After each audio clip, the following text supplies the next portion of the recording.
This is another secret place around Ireland which I actually love to come and visit because it has a direct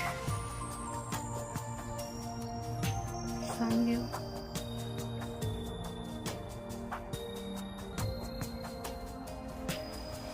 Around the forest and the trees.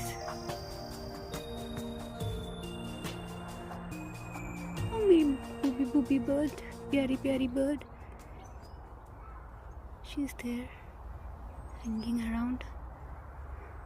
So imagine coming here in the morning or in the evening when sun is, of course, sunset के time पे.